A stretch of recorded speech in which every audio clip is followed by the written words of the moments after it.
শেখ হাসিনা নিজেই নিরাপত্তা বাহিনীর কর্মকর্তাদের নির্দেশ দিয়েছিলেন বিক্ষোভকারীদের হত্যা করতে। যারা গণহত্যায় জড়িত ছিল, যারা নির্বিচারে মানুষ হত্যা করেছে, যারা ইতিমধ্যে হত্যাকারী হিসেবে বিশ্বের কাছে স্বীকৃত, তাদের বিচার এই দেশের মাটিতে হবেই। জাতিসংঘের মহাসচিব বাংলাদেশ সফরে এসে জাতীয় ঐকমত্য কমিশনের সদস্য, রাজনৈতিক দলের নেতৃবৃন্দ ও তরুণদের সঙ্গে পৃথক পৃথকভাবে বৈঠক করেছেন। বৈঠকে সবাই জাতিসংঘের মহাসচিবকে নতুন বাংলাদেশ গঠনের স্বপ্নের কথা জানিয়েছেন।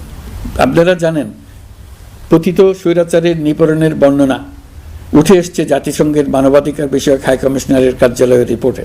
গত জুলাই আগস্ট মাসে বাংলাদেশের ছাত্র, শ্রমিক জনতার উপর শেখ হাসিনা সরকার ও আওয়ামী লীগ যে দমন, পীড়ন ও হত্যাকাণ্ড চালিয়েছে, এর পুঙ্খানুপুঙ্খ তদন্ত করে বিস্তারিত রিপোর্ট প্রকাশ করেছে তারা।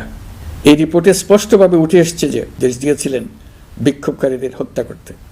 বিগত সরকার, আওয়ামী লীগ ও আওয়ামী লীগের সহযোগী গোষ্ঠী ও সংগঠন একত্রিত হয়ে পরিকল্পিতভাবেই গুরুতর মানবাধিকার লঙ্ঘনে জড়িত ছিল। মানবাধিকার বিষয়ক হাই কমিশনারের রিপোর্টে বলা হয়েছে, বিক্ষোভ চলাকালে প্রায় 1400 জন নিহত হয়েছেন, যার মধ্যে প্রায় 13% শিশু। বিক্ষোভের সম্মুখ সারিতে থাকার কারণে আমাদের জুলাই কন্যারা নিরাপত্তা বাহিনী ও আওয়ামী লীগের সমর্থকদের দ্বারা আক্রান্ত হয়েছে, এমনকি যৌন নির্যাতনের শিকার হয়েছে। জাতিসংঘের রিপোর্ট পড়ে সবার গায়ের লোম দাঁড়িয়ে গেছে। কি ভয়াবহতা! কিভাবে একজন প্রধানমন্ত্রী নিজ দেশে নিরস্ত্র মানুষকে হত্যার পর লাশ লুকিয়ে ফেলার নির্দেশ দিতে পারে? ক্ষমতা আঁকড়ে রাখার জন্য তিনি পৃথিবীর সকল নিষ্ঠুরতা ছাড়িয়ে গেছেন। এটাই জাতিসংঘের প্রতিবেদনে উঠে এসছে। মানবাধিকার বিষয়ক হাই কমিশনার কার্যালয়ের এই রিপোর্টকে আমরা স্বাগত জানাচ্ছি।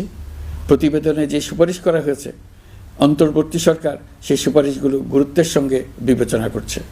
আপনাদেরকে আশ্বস্ত